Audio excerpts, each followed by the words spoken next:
Hey everyone, welcome back to ByAmbition. In this video, I'll show you how to enable or disable shields in the Brave browser. Brave shields block ads, trackers, and unwanted content, but you can turn them off for specific websites if needed. So let's get started. Step 1. First, open up the Brave browser on your computer, which I already have right here.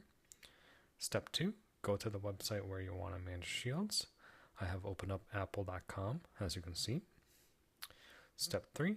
Click the shields icon on the right side of the address bar, which is going to be right here. Step 4. Use the toggle at the top to turn shields on or off from that website. Let's turn this off right here by clicking this button. Step 5. Refresh the page to apply the changes. And that's how you enable or disable shields in the Brave browser. If this video helped, like the video, subscribe to ByAmbition, and I'll see you in the next one.